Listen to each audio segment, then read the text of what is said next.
दोस्तों आज हम एक्सप्लेन करने वाले हैं हाल ही में आई एक कमाल की मूवी डीएनए को, जो कि आपको जरूर पसंद आएगी। इसलिए वीडियो को भी लाइक कर दीजिए। हम चलिए कहानी शुरू करते हैं। तो मूवी की शुरुआत में हम 2014 में एक हॉस्पिटल का सीन देखते हैं, जहां वर्धा नाम का आदमी डाटा कंप्यूटर में रिकॉर्ड करता था। फिर जब वर्धा आज थका हारा घर जा रहा होता है तो उसकी कार से एक बाइक वाले का एक्सीडेंट हो जाता है, जिसमें पति पत्नी तो वहीं मर जाते हैं और उनका बच्चा बच गया था। तभी वहां पर वर्धा के हॉस्पिटल से एक एम्बुलेंस ड्राइवर जाते हुए उसे देख लेता है और वो वर्धा की मदद करता है, जिससे वर्धा का एक्सीडेंट में नाम ना आए। तब यहाँ बच्चे को वर्धा अभी के लिए अपने पास रख लेता है और किसी तरह से वो एम्बुलेंस ड्राइवर पुलिस को झूठी कहानी सुनाकर वर्धा को बचा लेता है। तभी वर्धा के बगल में एक आदमी रोता हुआ आता है, क्योंकि उसकी बीवी 10 साल बाद प्रेग्नेंट हुई थी, लेकिन उसका बच्चा बच नहीं पाया। ये देखकर वर्धा को दया आती है और वो उस आदमी को वही एक्सीडेंट के दौरान जो बच्चा मिला था वो दे देता है। इससे ये आदमी खुश हो जाता है और वर्धा को भी शांति मिलती है। इसके बाद हमें प्रेजेंट टाइम का समय दिखाते हैं, जहाँ हम आनंद नाम के लड़के को शराब पीते हुए देखते हैं।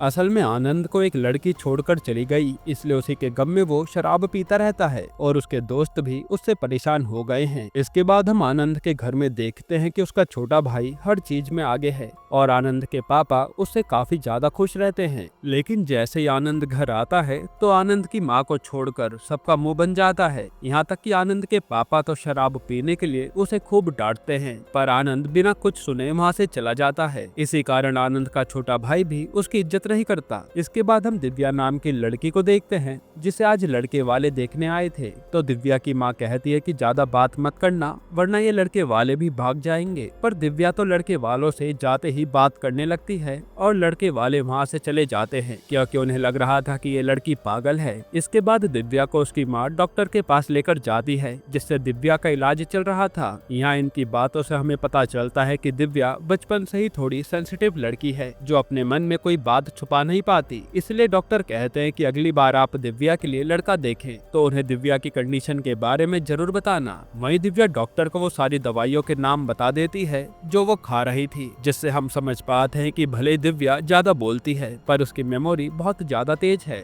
इधर हम आज आनंद के घर पर देखते हैं कि उसके छोटे भाई के लिए रिश्ता आया है और आनंद के पापा ने आनंद के बारे में उन्हें नहीं बताया था ताकि उनकी बदनामी ना हो। लेकिन आनंद को आज रात फिर यहाँ आता है और फिर नशे में अनाप शनाप कहने लगता है। यहाँ तक कि आनंद तो अपनी पैंट में ही सूसू कर देता है, जो देखकर लड़की वाले चले जाते हैं और आनंद के पापा से कहते हैं कि पहले आप अपने बड़े लड़के को संभाल लीजिए, रिश्ते के लिए बाद में सोचेंगे। यहाँ इतनी बेइज्जती होने के बाद तो आनंद के पापा उसे खूब सुनाते हैं कि इस लड़के ने सबका जीना दुश्वार कर दिया है, ये कभी सुकून से नहीं रह पाएगा। इसके बाद आनंद के दोस्त उसे उसके कमरे में ले जाते हैं और उसे खूब समझाते हैं कि उस लड़की को भूल कर तू आगे बढ़, तभी सबको शांति मिलेगी। और आनंद भी अब शराब छोड़ने के लिए एक आश्रम में रहने चला जाता है। वहीं आनंद के पापा सबसे पहले आनंद की शादी करने का विचार करते हैं और उन्होंने दिव्या को ही आनंद के लिए पसंद कर लिया था। फिर आनंद के आश्रम से आने के बाद ये लोग दिव्या को देखने जाते हैं और यहाँ शादी भी तय हो जाती है,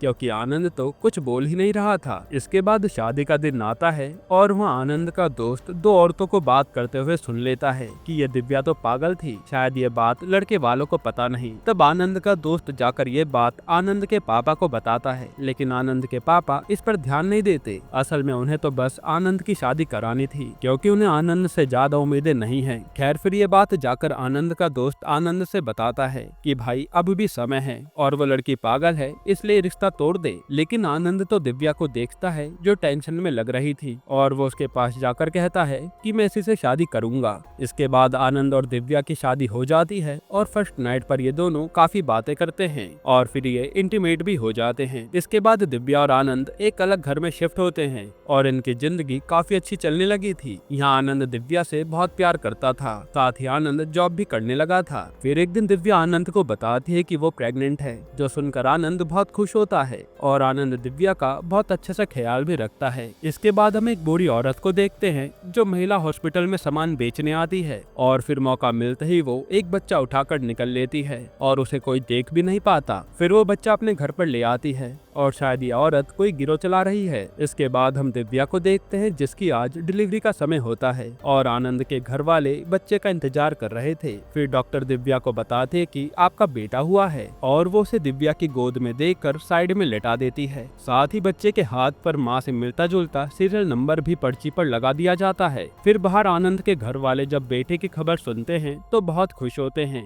और आनंद के पापा तुरंत पंडित जी से अपने पोते के बारे में बताते हैं। तो पंडित जी भी कहते हैं कि काफी अच्छे समय पर आपका पोता हुआ है, बहुत ही किस्मत वाला होगा ये, जिसकी वृषभ राशि है। वहीं हम उस औरत को देखते हैं जो बच्चे उठाती थी और आज वो दिव्या वाले हॉस्पिटल में भी शायद बच्चा उठाने आई थी। इसके बाद जब आनंद दिव्या को देखने आता है तो वहाँ बच्चा नहीं था, तो डॉक्टर बताते हैं कि उसे इनक्यूबेटर में रखने गए हैं ताकि बच्चे को पूरी ऑक्सीजन मिले। फिर थोड़ी देर में नर्स बच्चे को लेकर आती है और जैसे ही दिव्या बच्चे को पकड़ती है तो कहती है कि ये तो मेरा बच्चा नहीं है। ये सुनकर सब चौंक जाते हैं कि ये कैसी बातें कर रही है। तब दिव्या कहती है कि मैंने अपने बच्चे को अपने हाथ से उठाया था, इसलिए ये मेरा बच्चा नहीं है, मैं जान गई। जिसके बाद वहाँ हॉस्पिटल की सबसे हेड डॉक्टर आती हैं और दिव्या उनसे भी यही कहती है, लेकिन ये डॉक्टर साफ मना कर देती है कि नहीं, ऐसा नहीं हो सकता। और क्या पता बच्चा होने के बाद दिव्या के दिमाग पर जोर पड़ा हो, इसलिए वो ऐसी बहकी बहकी बातें कर रही है और ये नॉर्मल है। वही दिव्या तो अपने बच्चे के लिए पागल सी होती जा रही थी कि मुझे मेरा बच्चा चाहिए। ये देखकर आनंद को लगता है कि दिव्या को चीजें तो याद रहती ही हैं और इसकी बातों में सच्चाई जरूर है, इसलिए वो तुरंत पुलिस वाले को इंक्वायरी करने के लिए हॉस्पिटल ले आता है। पर यहाँ भी पुलिस वाले को कुछ खास पता नहीं चलता।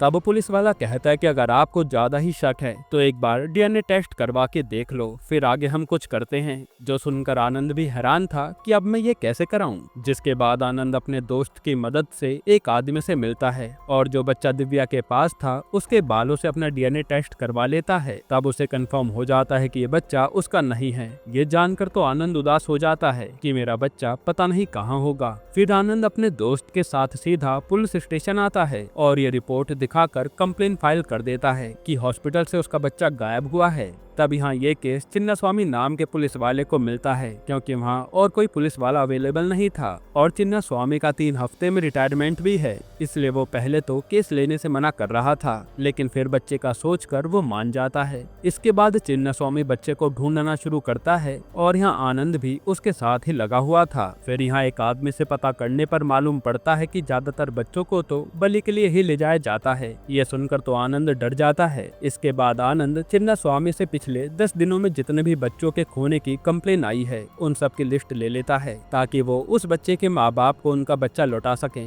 जो दिव्या के पास है। वही रिकॉर्ड देने वाला आदमी बताता है कि पिछले साल ऐसे कई सारे केस आ चुके हैं जिसमें बच्चा पैदा होते ही उसकी बलि दे दी जाती थी और खासकर लड़कों की। ये जानकर तो आनंद बाहर आकर खूब रोता है क्योंकि उसे लग रहा था कि उसका बेटा भी मर गया या फिर उसकी बलि देने वाले होंगे। फिर चिन्नास्वामी का इन्फॉर्मर उसे कॉल करके बताता है कि मैंने 2 आदमियों को किसी बच्चे की बलि की बात करते हुए सुना है, शायद वो आज रात यहाँ बच्चे की बलि देने वाले हैं। तब चिन्नास्वामी आनंद को लेकर सीधा उसी जगह जाता है और वहाँ ये दोनों किसी तरह जगह को ढूंढ कर पहुँच जाते हैं जहाँ सच में बच्चे की बलि दी जा रही थी और आनंद उन लोगों को पकड़कर खूब मारता है और यहाँ चिन्नास्वामी भी बच्चे को बचा लेता है। फिर जब आनंद उस बच्चे को देखता है तो उसे समझ नहीं आता कि ये उसका बच्चा है या नहीं, लेकिन जब ये लोग बच्चा दिव्या को ले जाकर दिखाते हैं तो दिव्या बच्चा पकड़ते ही बता देती है कि नहीं, ये मेरा बच्चा नहीं है। इसी तरह से आनंद हर जगह जाकर अभी भी अपने बच्चे के बारे में पता कर रहा था। इस दौरान उसे कई बच्चे भी मिलते हैं जिन्हें वो पुलिस को सौंप देता है ताकि वो उनके माँ बाप को ढूंढकर बच्चा लौटा दे। वहीं इस दौरान बच्चा बदलने के लिए आनंद ने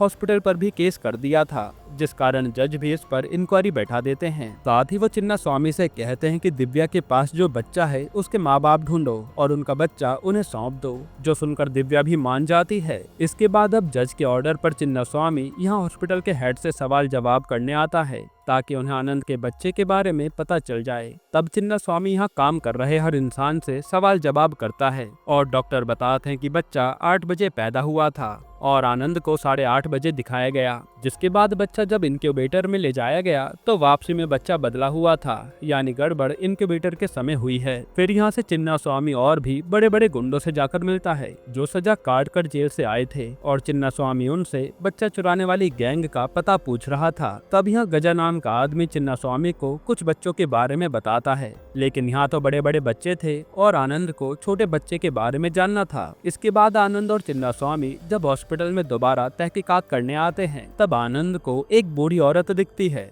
जिसे आनंद सामान उठाने में मदद करता है। फिर आनंद को एकदम से उस थैले में बच्चे का हाथ दिखता है, यानी औरत बच्चा चुरा कर भाग रही है, इसलिए वो औरत का पीछा करने लगता है। वहीं चिन्ना स्वामी को हॉस्पिटल में पता चलता है कि एक नर्स जल्द ही दुबई नौकरी पर जाने वाली है, इसलिए वो उसके घर मिलने पहुंच जाता है। वहीं यहाँ उस औरत के ऊपर नजर रखने के दौरान आनंद देखता है कि एक आदमी आकर वही बच्चे वाला झोला अपने साथ लेकर चल देता है, इसलिए आनंद उसका पीछा करने लगता है। साथ ही वो अपनी लोकेशन चिन्ना स्वामी को भी भेज देता है, इसलिए चिन्ना स्वामी 2 कांस्टेबल को लेकर वहीं पहुंच जाता है। इसके बाद आनंद देखता है कि ये तो पूरी गैंग है जो बच्चा लेकर कहीं जाने वाले हैं, इसलिए वो सही समय पर बच्चा लेकर वहाँ से भागने लगता है, लेकिन ये लोग उसे घेर लेते हैं। तब आनंद इन लोगों को खूब मारता है और चिन्ना स्वामी के साथ ही आकर इन लोगों को पकड़ लेते हैं। फिर आनंद कहता है कि तुम लोग जिसका इंतजार कर रहे थे ये बच्चा उसी को देना। असल में आनंद उस आदमी को पकड़ना चाह रहा था। फिर वहाँ कार में एक आदमी आता है और यहाँ थोड़ी सी गड़बड़ लगने पर वो भागने लगता है, लेकिन आनंद दरवाजा बंद करके उसे रोक देता है। इसके बाद हम देखते हैं कि चिन्ना स्वामी ने हर गुनहगार को अलग अलग रूम में छुपा रखा था और वो इस कार वाले आदमी को पकड़कर टॉर्चर करने लगता है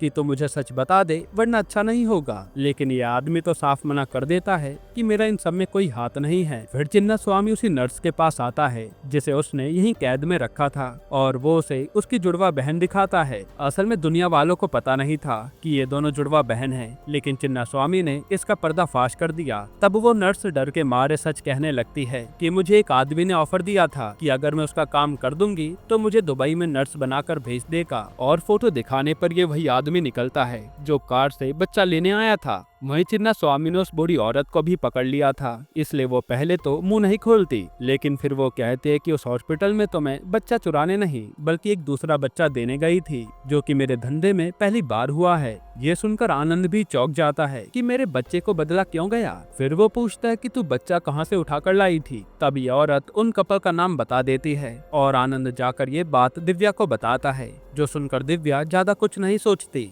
और वो बच्चा जाकर उस बच्चे के असली माँ बाप को दे देती है। यहाँ अपने बच्चे को देखकर वो कपल बहुत खुश होते हैं। हालांकि अब बच्चे को देने के बाद तो दिव्या का हाल और भी बुरा हो जाता है और वो हर समय अपने बच्चे के बारे में ही सोचने लगती है, जो कि आनंद भी देख नहीं पाता। फिर ऐसे कुछ दिन बीतते हैं और चिन्ना स्वामी ने उस कार वाले आदमी को अभी भी पकड़ा हुआ था और उसका नाम था शेखर। फिर काफी टॉर्चर करने के बाद वो बताता है कि मैं इन बच्चा उठाने वाली टीम के साथ अभी 4 साल पहले ही जुड़ा हूँ, लेकिन ये लोग बहुत समय से धंधा कर रहे हैं और मुझे राजेंद्र इस धंधे में लाया था, जो सारे हॉस्पिटल की सिक्योरिटी प्रोवाइड करता है। ये सुनकर आनंद अब राजेंद्र का पता करके उसके पास जाने लगता है, लेकिन उससे पहले राजेंद्र पर कुछ लोग हमला कर देते हैं और आनंद भी राजेंद्र को बचाने लगता है, लेकिन ये लोग तो राजेंद्र को मारकर वहाँ से भाग जाते हैं। और राजेंद्र के मरने के बाद आनंद को समझ ही नहीं आता कि वो अब असली गुनहगारों को पकड़ेगा कैसे और उसे उसका बच्चा मिलेगा भी या नहीं। अब इसके बाद जब राजेंद्र का अंतिम संस्कार हो रहा होता है तो वहाँ एक अमीर आदमी आता है, जो कोई और नहीं बल्कि वर्धा था। और असल में राजेंद्र वही एम्बुलेंस का ड्राइवर था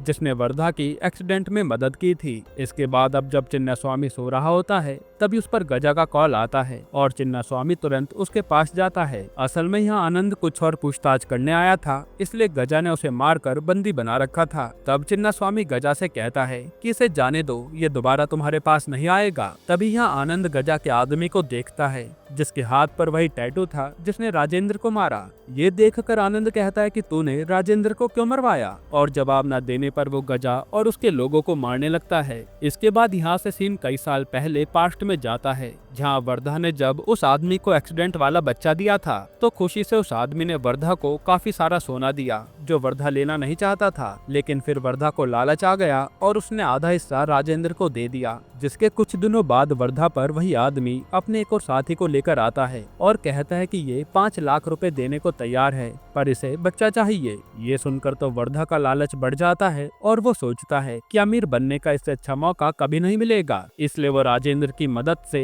एक लेडी को राजी करवाता है और उससे उसका बच्चा ही खरीद लेता है। तब वो औरत भी पैसों के लालच में बच्चा दे देती है। इससे वर्धा को 5 लाख रुपए मिलते हैं और उस परिवार को बच्चा देने पर वो लोग वर्धा को भगवान की तरह पूज रहे थे। ये सब देखकर वर्धा को बहुत अच्छा लगता है और अब वर्धा का यही काम था। जो सरकारी हॉस्पिटल में बच्चे पैदा होते थे और उनके माँ बाप गरीब थे, उन्हें वर्धा राजेंद्र की मदद से चुरा कर अमीर लोगों को दे देता था, जिससे उसे काफी पैसे मिलते थे। फिर वर्धा ने राजेंद्र के साथ हाथ मिलाकर एक टीम बनाई, जहां वर्धा बच्चे के माँ बाप के बारे में बताता था और वो लोग बच्चा चुरा कर वर्धा तक पहुंचाते थे। इसी तरह से वर्धा ने करोड़ों रुपए कमाए, क्योंकि अमीर लोग बच्चों के लिए कितना भी पैसा देने को तैयार थे। तब राजेंद्र ने अपनी सिक्योरिटी कंपनी खोल ली और वर्धा ने काम आगे बढ़ाने के लिए क्लाउड कंसल्टेंसी कंपनी खोल दी, ताकि ये बाकी हॉस्पिटल का भी डाटा यूज करके बच्चे चुरा सके। इसके बाद वर्धा के पास कई सारे हॉस्पिटल का रिकॉर्ड संभालने का काम आया। इसी का फायदा उठाकर उसने उन गरीब परिवारों के बच्चों पर नजर रखनी शुरू कर दी और अक्सर वो उनके बच्चे चुरा कर अमीर लोगों को बेच देता था। फिर एक दिन वर्धा से एक एनआरआई फैमिली मिलने आई और उनका कहना था कि हमें केवल वृषभ राशि में पैदा हुआ बच्चा ही चाहिए, क्योंकि वो बच्चे आगे चलकर बहुत नाम कमाते हैं। इसके बदले ये लोग 2 करोड़ देने को तैयार थे, जिस पर वर्धा भी मान जाता है। फिर वर्धा सारे हॉस्पिटल में उन लेडीज के रिकॉर्ड पर ध्यान देने लगता है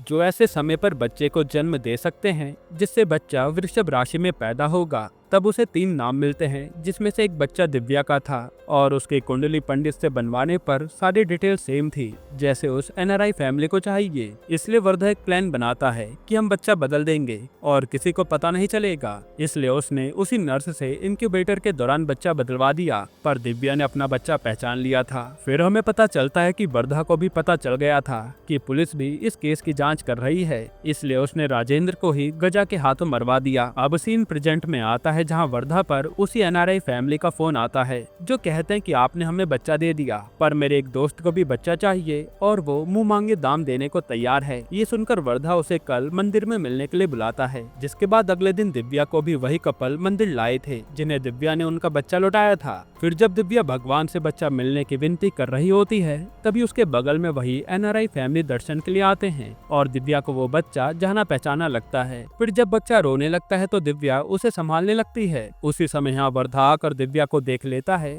और वो उस फैमिली से बच्चा लेकर जल्दी चलने को कहता है, क्योंकि वो तो जानता ही है कि ये बच्चा दिव्या का है। वहीं चिन्ना स्वामी ने आनंद को बताया था कि वो आदमी जो इन सबका मास्टरमाइंड था वो मंदिर में गया है, इसलिए आनंद भी मंदिर में पहुंच जाता है और उसके पास वर्धा की फोटो थी। तभी वहाँ दिव्या को एकदम से एहसास होता है कि अरे ये तो मेरा बच्चा है, और वो आनंद को देखकर उसे सब बताती है। तब आनंद भागकर उस फैमिली को रोकता है और अपना बच्चा छीनकर जाने लगता है, लेकिन यहाँ तो वर्धा के लोग उसे मारने लग जाते हैं। तब यहाँ आनंद पहले तो वर्धा के लोगों को मारता है और फिर वो वर्धा को भी मारने लगता है। तभी वहाँ एकदम से कोई आकर वर्धा को जान से मार डालता है और ये राजेंद्र का बेटा था जो अपने बाप का बदला लेने आया था। यानी अब वर्धा की मौत के बाद ये बच्चा उठाने वाला गिरोह भी खत्म हो गया। इसके बाद अब दिव्या और आनंद को बच्चा मिल जाता है। यहीं पर ये मूवी खत्म होती है। दोस्तों, आपको ये मूवी कैसी लगी हमें कमेंट में बताइएगा, और इसके अलावा आप कौन सी मूवी का एक्सप्लेनेशन चाहते हैं वो भी कमेंट कीजिएगा। बाकी अगर आपको हाल ही में ये कमाल की मूवी देखनी है तो ये वीडियो देख लीजिए।